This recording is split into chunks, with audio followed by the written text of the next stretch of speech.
اعوذ باللہ من الشیطان الرجیم بسم اللہ الرحمن الرحیم والضحى والليل إذا سجى ما ودعك ربك وما قلى وللآخرة خير لك من الأولى ولسوف يعطيك ربك فترضى ألم يجدك يتيما فآوى ووجدك ضالا فهدى ووجدك عائلا فأغنى فأما اليتيم فلا تقهر وأما السائل فلا تنهر وأما بنعمة ربك فحدث۔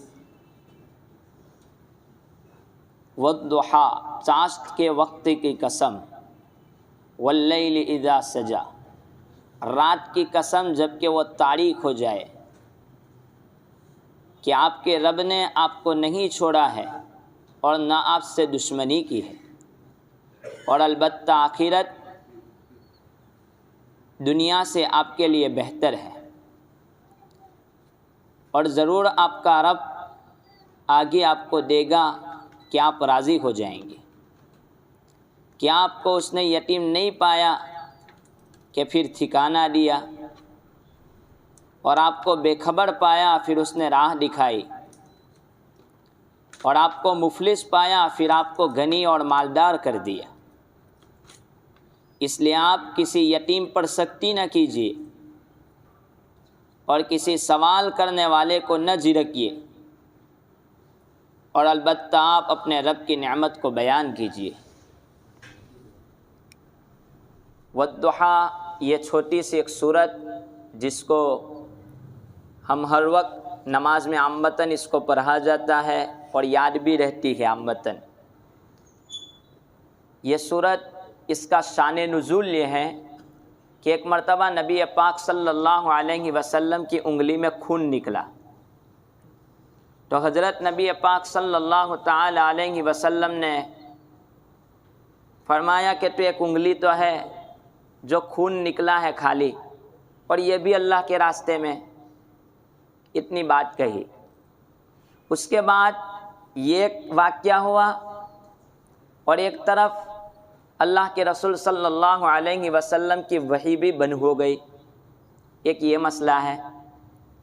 اور جندب ابن عبداللہ رضی اللہ تعالیٰ عنہ ایک صحابی ہے، وہ فرماتے ہیں کہ اس سورت کا شان نزول یہ ہے کہ جب نبی کریم صلی اللہ علیہ وسلم نے مکہ میں اسلام کی اشاعت شروع کی اور اپنی نبوت کا جب دعویٰ کیا،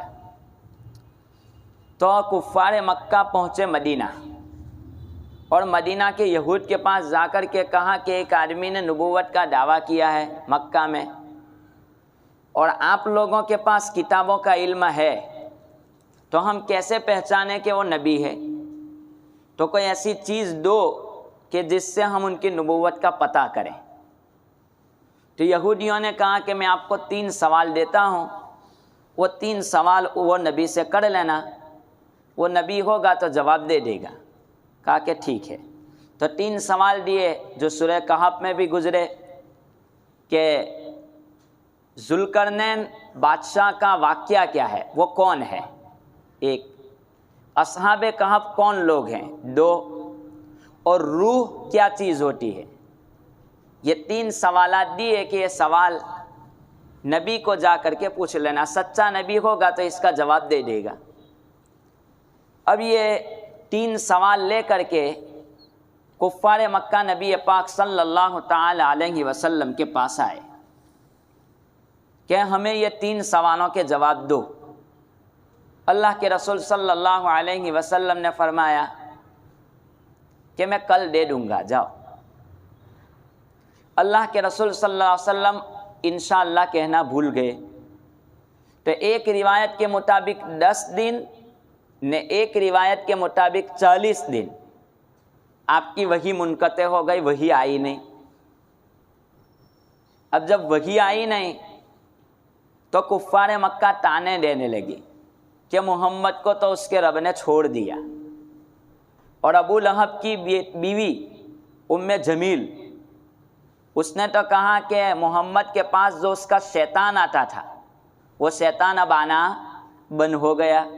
یہ الگ الگ قسم کی تکلیفیں والا جملہ یہ کفار مکہ اور ان کی زبانوں سے نکلنے لگی، اور پھر 10 دن یا 40 دن کے بعد پھر وحی آئی تو یہ سورت نازل ہوئی۔ ایک تیسری بات یہ ہے اس سورت کے نازل میں، ایک تیسرا شان نزول، یہ تیسرا واقعہ کہ اللہ کے رسول صلی اللہ تعالی علیہ وسلم دعا کر رہے تھے۔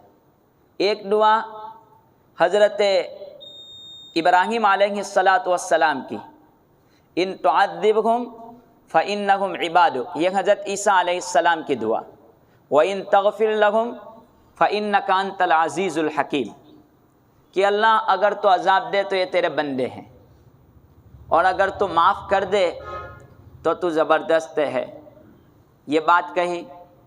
اور حضرت ابراہیم علیہ السلام کی دعا، فَمَن تَبِعَنِي فَإِنَّهُ مِنِّي وَمَنْ عَصَانِي فَإِنَّكَ غَفُورٌ رَحِيمٌ، کہ اللہ تعالیٰ جو کوئی مانے میرے پیچھے چلے تو میری طرف ہوگا، میرا ہوگا، اور اگر کوئی انکار کر دے میری بات کا تو غفور الرحیم ہے۔ یہ دو دعائیں مانگتے رہے کہ یہ تیرے دو نبیوں نے یہ دعائیں کی اور اپنی امت کے لیے مانگتے رہے، اور پھر بولنا شروع کیا، اے اللہ میری امت میری امت میری امت، روتے جا رہے ہیں اللہ کے رسول صلی اللہ علیہ وسلم، میری امت میری امت۔ حضرت جبرائیل علیہ السلام آئے اور پوچھا، جانتے تھے اللہ تعالیٰ پھر بھی کہ اللہ کے رسول صلی اللہ علیہ وسلم آخر کیوں آپ اتنا رو رہے ہیں؟ تو کہا کہ میری امت کے بارے میں، تو یہ سورت سنائی، اس میں آیت وَلَسَوْفَ يُعْطِيكَ رَبُّكَ فَتَرْضَىٰ، کہ آپ کا رب آپ کو اتنا دے دے گا اتنا دے دے گا کہ آپ راضی ہو جائیں گے۔ صحابان سے نبی پاک صلی اللہ علیہ وسلم نے اس آیت کے نزول میں یوں فرمایا کہ بندہ اگر میرا رب مجھے جب یہ کہہ رہا ہے کہ اتنا دوں گا تو میں میرے ہر امتی کو جنت میں داخل کیے بغیر میں راضی نہیں ہوں گا، میرے ہر امتی کو میں جنت میں داخل کروں گا۔ خیر، اب یہ سورت کی ابتدا میں اللہ تبارک و تعالیٰ چاشت کی قسم کھا رہے ہیں، والضحیٰ، اور آگے ہے واللیل اذا سجا، کہ رات کی قسم جب کہ وہ تاریک ہو جائے، اندھیری ہو جائے۔ تو پہلے والضحیٰ، چاشت کی قسم اور رات کی قسم، دو چیزوں کی قسم کھائے۔ کیا وجہ؟ یہ دو چیزوں کی قسم کی کیا وجہ؟ کہ ایک چاشت کہتے ہیں سورج جب برابر روشن ہونا شروع ہو جاتا ہے، اور رات اندھیری ہوتی ہے۔ یہ دو چیزوں کی قسم اللہ تبارک و تعالیٰ نے اس لیے کھائی کہ محمد صلی اللہ علیہ وسلم، یہ رات اور دن آپ دیکھتے نہیں ہیں، کبھی دن چھوٹا ہوتا ہے تو کبھی رات چھوٹی ہوتی ہے، اور کبھی رات بڑی تو کبھی دن بڑا۔ یہ بدلاؤ تو رات دن میں بھی ہوتا رہتا ہے۔ لہٰذا آپ کی قوم اگر آپ کے بارے میں اوپر نیچے بول رہی ہے تو آپ کو اس سے گھبرانے کی ضرورت نہیں ہے۔ والضحیٰ واللیل اذا سجا کے متعلق بعض لوگوں نے کہا کہ والضحیٰ سے مراد حضور پاک صلی اللہ علیہ وسلم کا چہرہ انور ہے، کیونکہ دن چمکتا ہے اور حضور کا چہرہ چمکتا تھا، اور لیل سے مراد نبی پاک صلی اللہ علیہ وسلم کی کالی زلفیں ہیں کہ بہت کالی تھی، اس سے مراد حضور کے دن ہے، حضور کی زلفیں ہیں۔ والضحیٰ سے مراد ایک روایت میں ہے کہ دن ہے وہ دن جس میں رسول پاک صلی اللہ علیہ وسلم دنیا میں آئے اور دنیا روشن ہوئی، اور واللیل سے مراد حضرت نبی پاک صلی اللہ علیہ وسلم کا معراج والی رات ہے کہ آپ جب معراج پر گئے تو یہ دو چیزوں کی قسم کھا رہے ہیں۔ خیر، الگ الگ قول مفسرین کے نقل کیے ہیں۔ یہ دو چیزوں کی قسم کھا کر کے اب اللہ تبارک و تعالیٰ کفار مکہ کی بات کا جواب دے رہے ہیں۔ وہ کیا کہتے تھے کہ تیرے شیطان نے تجھے چھوڑ دیا کہ وہی بھیجتا نہیں ہے۔ اب یہاں پر ایک سبق ایک اور بھی ہے کہ حضرت نبی پاک صلی اللہ علیہ وسلم انشاءاللہ بولنا بھول گئے تھے، یا آپ کو مصلحتاً بھلا دیا گیا ہو تاکہ امت کی تعلیم ہو جائے کہ کوئی بھی وعدہ آپ کریں تو انشاءاللہ بولیں اللہ کی مصلحت پر چھوڑیں۔ ایسا نہیں کہ آپ اپنے بھروسے پر کہ چوکس بالکل آپ مجھ پر بھروسہ رکھیں، نہیں، انشاءاللہ یہ تعلیم دی جا رہی ہے کہ آپ اللہ کے مشیت کے علاوہ اللہ کے چاہے بغیر آپ کوئی کام نہیں کر سکتے۔ ایک آدمی جا رہا تھا گھوڑا خریدنے کے لیے، تو جیب میں پیسے لیے، ایک آدمی بیچ میں ملا، کہاں جاتے ہو؟ کہا کہ گھوڑا خریدنے جا رہا ہوں۔ تو کہا کہ ٹھیک ہے، انشاءاللہ بولو، ابھی میں خرید کے آتا ہوں۔ تو اس بندے نے کہا انشاءاللہ بول، تو کہا کہ جیب میں پیسے ہیں نا، گھوڑا مارکیٹ میں ملتا ہے، اب انشاءاللہ کی ضرورت کیا ہے؟ تو وہ گیا، گھوڑے کا سودا ہوا اور گھوڑے کی لگام ہاتھ میں پکڑی، جیب میں سے پیسے نکالنے کے لیے ہاتھ ڈالا تو جیب کٹ چکا تھا۔ تب وہ واپس آیا تو وہ بیچ میں ملا، کیسا ہوا؟ کہا کہ انشاءاللہ جیب کٹ گئی، نہیں انشاءاللہ گھوڑے کا سودا بھی کیا تھا، نہیں انشاءاللہ یہ بھی کیا تھا۔ مولانا اشرف علی تھانوی نے لکھا کہ اب انشاءاللہ کی لڑی لگا دی، جب تکلیف میں ہوتے ہیں تو پھر اللہ ہی اللہ، اور جب عیاشی میں آ جاتے ہیں تو پھر خدا بھی کون نے، میں بھی کون۔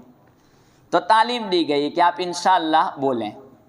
اب جواب دینا ہے کہ ما ودعک ربک وما قلی، کہ آپ کے رب نے آپ کو نہیں چھوڑا ہے، آپ سے دشمنی کوئی نہیں کی ہے، آپ کا رب آپ سے راضی ہے۔ یہ وحید کا انقطاع جو ہوا ہے وہ بس ایک مصلحتاً ہوا ہے، آپ کے رب نے کچھ نہیں کیا۔ اب آگے کہنا ہے کہ وَلَلْآخِرَةُ خَيْرٌ لَكَ مِنَ الْأُولَىٰ، کہ آخرت یہ دنیا سے بہت بہتر ہے۔ اللہ تبارک و تعالی حضرت نبی پاک صلی اللہ تعالی علیہ وسلم کو فرما رہے ہیں کہ محمد، دنیا میں اگر یہ لوگ آپ کو تکلیف دے رہے ہیں تو آخرت تو آپ ہی کے حوالے ہوگی، جنت کی چابی آپ کے ہاتھ میں ہوگی، اور اللہ تبارک و تعالیٰ کا سب سے پہلا دیدار رسول اکرم صلی اللہ علیہ وسلم فرمائیں گے، وَلَلْآخِرَةُ خَيْرٌ لَكَ مِنَ الْأُولَىٰ۔ آپ کیا بات کرتے ہیں، قبر میں سے سب سے پہلے آپ ہی کو اٹھایا جائے گا، وَلَلْآخِرَةُ خَيْرٌ لَكَ مِنَ الْأُولَىٰ، آخرت تو آپ کے لیے بہت بڑھ کر ہے، جو چاہیں وہ کہہ دیں، اور شفاعت کا سب سے پہلے حق آپ کو ملے گا، وَلَلْآخِرَةُ خَيْرٌ لَكَ مِنَ الْأُولَىٰ۔ یہ دنیا کی تکلیفوں کو آپ بھول جائیں، اس کی طرف مت جائیے۔ اب یہ آیت وَلَسَوْفَ يُعْطِيكَ رَبُّكَ فَتَرْضَىٰ، کہ ان قریب آپ کا رب آپ کو اتنا دے گا کہ آپ راضی ہو جائیں گے۔ اب اس میں کیا دے گا، اس کے متعلق لکھا ہے کہ حضور صلی اللہ علیہ وسلم کو دین بہت پیارا تھا، تو کہا کہ آپ کے دین کی اشاعت بہت ہوگی، آپ کے دین کو اللہ بہت پھیلا دے گا، وَلَسَوْفَ يُعْطِيكَ رَبُّكَ فَتَرْضَىٰ۔ اور ایک تفسیر تو میں نے ابھی کہی، وَلَسَوْفَ يُعْطِيكَ کی دعا کر رہے تھے، تو اللہ آپ کو اتنا دے گا کہ آپ کے ہر امتی کو اللہ تعالیٰ جنت میں داخل کریں گے اور آپ راضی ہو جائیں گے۔ ایک تو یہ بات، اسی پر علماء نے لکھا ہے کہ انبیاء کرام علیہم الصلاۃ والسلام کی خصوصیات ہوتی ہے، لیکن حضرت نبی پاک صلی اللہ علیہ وسلم کی چند چیزیں ایسی ہیں جو کسی نبی کو نہیں ملی۔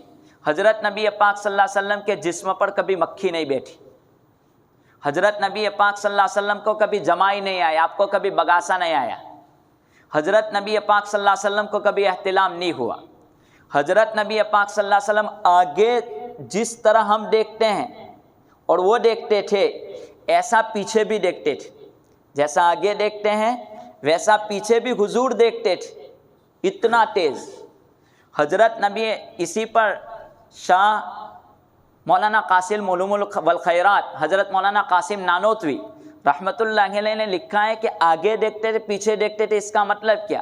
تو حضرت نے لکھا ہے کہ اللہ تبارک و تعالیٰ نے آپ کی آنکھوں میں اتنی چمک پیدا کر دی تھی کہ جیسے کوئی آدمی یہاں پر بیٹھا ہو تو اس کا عکس سامنے والی دیوار پر پڑتا ہے تو اس عکس کے بل بوتے پر پیچھے کی چیز نظر آتی ہے، تو آپ دیوار پر دیکھ لیتے تھے کہ پیچھے صفوں کا کیا عالم ہے، تو اس سے آپ کا عکس آنکھوں کا آگے گرتا تھا، اس عکس پر پیچھے کی صفوں کو دیکھ کر سیدھا کر لیتے تھے۔ حضرت نبی پاک صلی اللہ علیہ وسلم، آپ کی آنکھوں میں اتنا نور اللہ نے رکھا تھا۔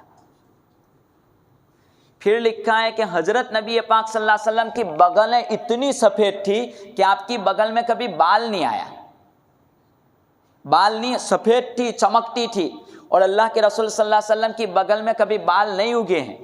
حضرت نبی پاک صلی اللہ علیہ وسلم مختون پیدا ہوئے تھے، آپ کو پیدا ہونے کے بعد ختنہ کی ضرورت نہیں پڑی، یہ پہلا انسان دنیا میں ایسا ہوا، پہلا اور آخری، کہ ختنہ کی ضرورت نہیں پڑی۔ حضرت نبی پاک صلی اللہ علیہ وسلم دنیا میں آئے تو سجدے کے عالم میں آئے ہیں، اور آپ نے اپنے دونوں ہاتھ زمین پر ٹیکے تھے اور مٹھی بڑی تھی مٹی کی اور یوں پھینک رہے تھے اور آسمان کی طرف اشارہ کر رہے تھے۔ کوئی بندہ ایسا دنیا میں نہیں آتا ہے۔ یہ حضرت نبی پاک صلی اللہ علیہ وسلم کے خصوصیات میں ایک خصوصیت یہ ہے کہ آپ جب قضائے حاجت اور پاخانے کے لیے جاتے تھے تو زمین فوراً وہ پاخانے کو اندر لے لیتی تھی، اور پھر پاخانے کی جب اندر جاتا تھا تو اندر سے خوشبو نکلتی تھی۔ یہ حضرت نبی پاک صلی اللہ علیہ وسلم کی، تو اسی میں لکھا ہے وَلَسَوْفَ يُعْطِيكَ رَبُّكَ فَتَرْضَىٰ کے تحت شاہ عبدالعزیز نے لکھا ہے کہ اللہ تبارک و تعالیٰ نے آپ کو اتنا دیا کہ کسی کو نہیں دیا۔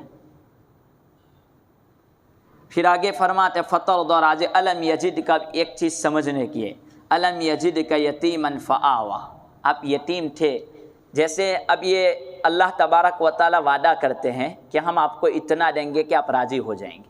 جیسے میں کسی کو وعدہ کروں کہ میں تیرا یہ کام کر دوں گا، اب بھروسہ کیسے بیٹھے گا کہ یہ کرے گا کہ نہیں کرے گا؟ کبھی تجربہ انوبھو ہوا نہیں ہے تو آدمی کسمکس میں رہتا ہے کہ یہ کرے گا کہ نہیں کرے گا۔ اللہ تبارک و تعالیٰ اگلی آیت میں وہ بھروسہ ثابت کرتے ہیں کہ محمد ہم آپ کو اتنا دیں گے کہ راضی ہو جائیں گے، اور آپ کو بھروسہ دلاتے ہیں کہ آپ تو کیا یتیم نہیں تھے، آپ کو ہم نے یتیم تھے تو آپ کو ہم نے ٹھکانہ دے دیا، آپ غریب تھے تو ہم نے آپ کو مالدار کر دیا۔ بھروسہ نہیں آتا ہے تو یہ یقین دلاتے ہوئے اللہ تعالیٰ کہتے ہیں یہ بھی آپ کی بات پوری کر دیں گے۔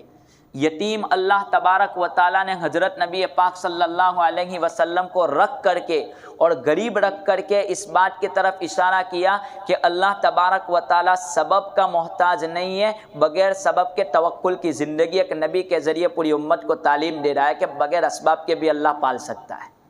اور یتیم کے بارے میں لکھا ہے کہ بزرگوں نے کہ یتیم جب دنیا میں روتا ہے، یہ یتیم کو کوئی تکلیف پہنچتی ہے تو اللہ تبارک و تعالیٰ کا عرش ہل جاتا ہے، لرزتا ہے، اور جب کوئی بندہ اس یتیم کو خاموش کر دیتا ہے تو اللہ کا عرش ٹھہر جاتا ہے۔ اور یتیم کے ہاتھ بالوں پر اگر کوئی سر پر ہاتھ رکھ دیتا ہے، اللہ تبارک و تعالیٰ اس کے بال، ہر بال کے بدلے میں جو اتنے بال اس کے ہاتھ کے نیچے آئے ہیں ایک نیکی اللہ تبارک و تعالیٰ دیتے ہیں۔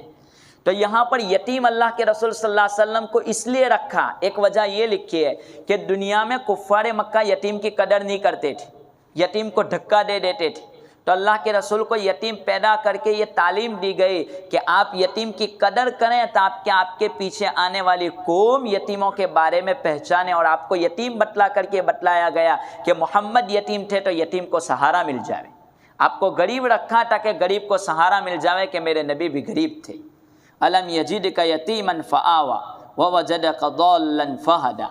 اب یہاں پر ایک سوال پیدا ہوتا ہے کہ ووجدک ضالا فہدیٰ، ہم نے آپ کو بے راہ پایا، ہم نے آپ کو راستہ دکھایا۔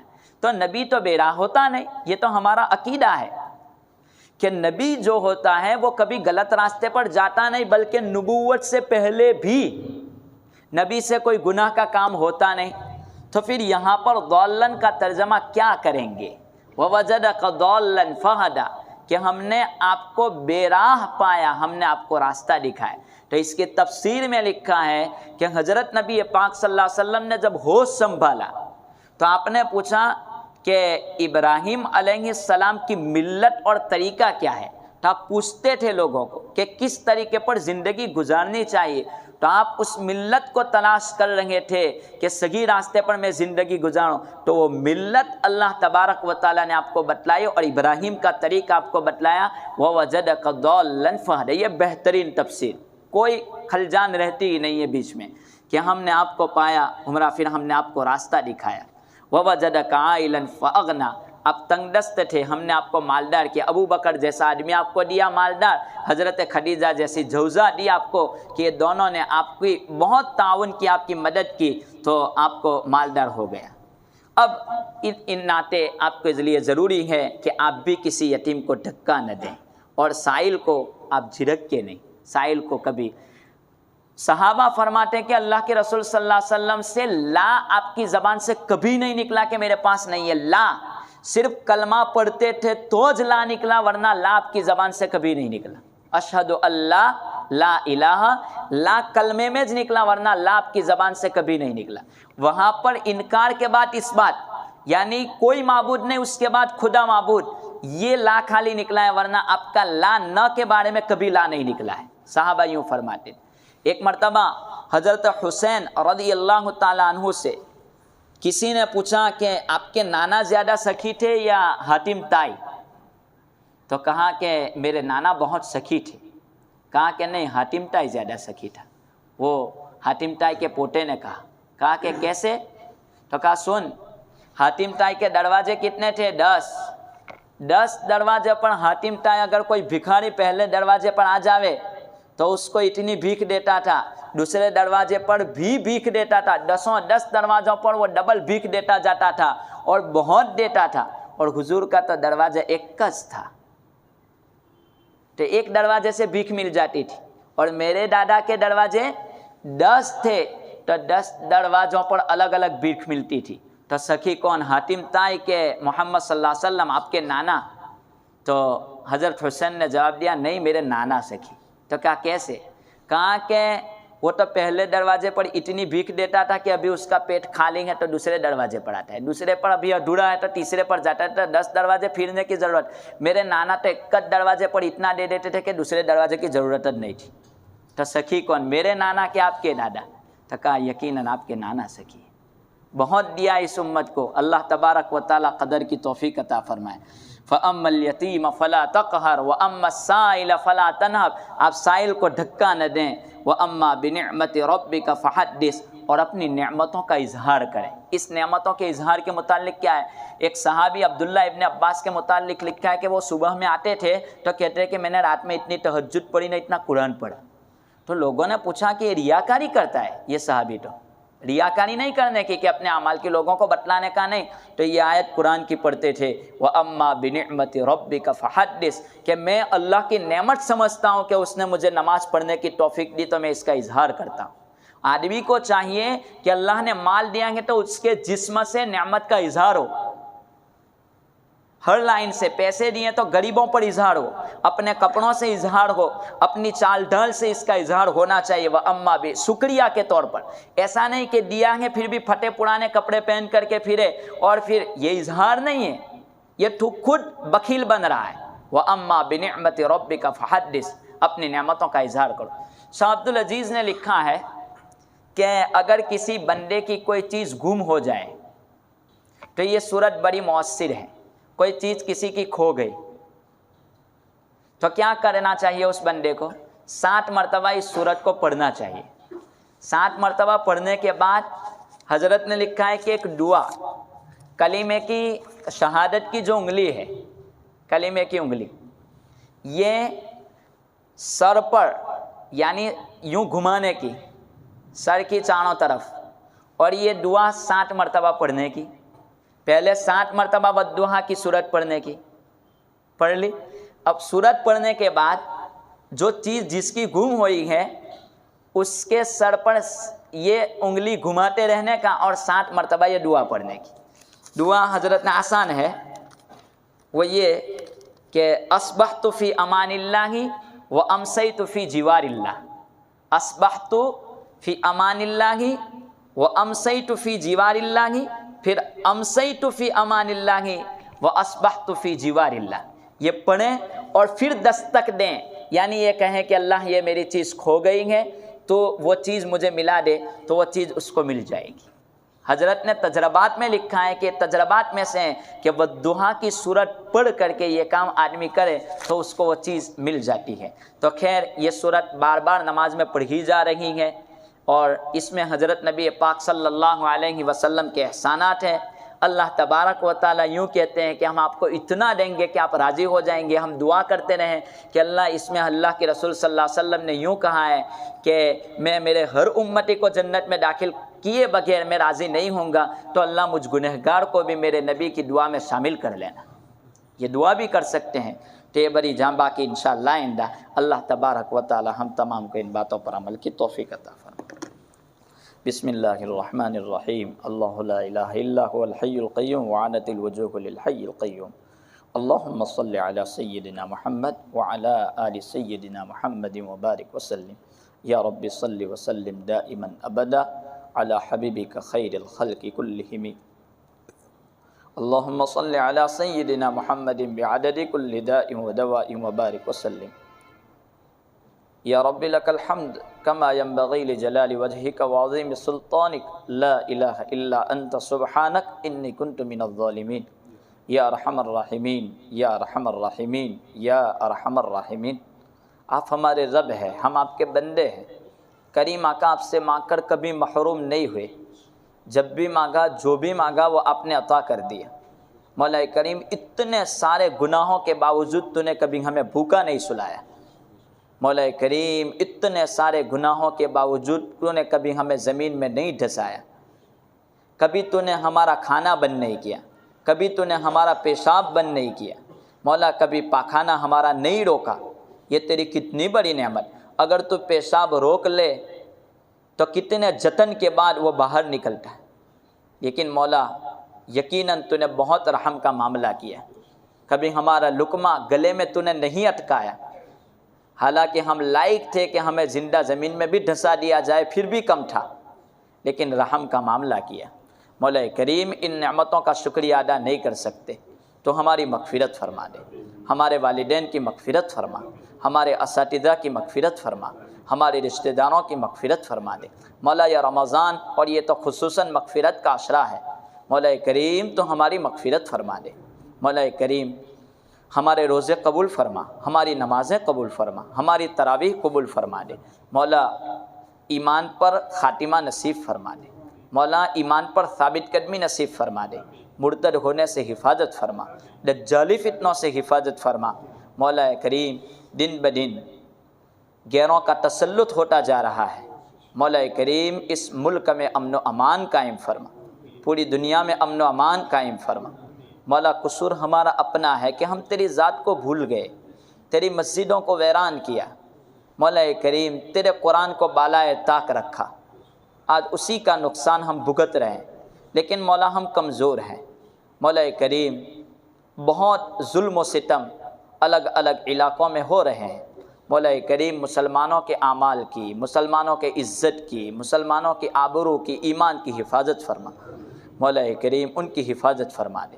مولا جہاں مسجدوں کو جلایا جا رہا ہے، مولا کریم تو تیرے پاک گھر کی تو ہی حفاظت فرما۔ مولا کریم ہم تجھ ہی سے مدد طلب کرتے ہیں، تو ہی ہماری مدد فرما۔ یقیناً ہم گستاخ ہیں، لیکن مولا ہم تیرے بندے، مولا ہم تیرے بندے۔ قصور ہمارا اتنا ہے کہ ہم نے تیرا نام لیا ہے، وہ تیرا نام پسند نہیں کرتے۔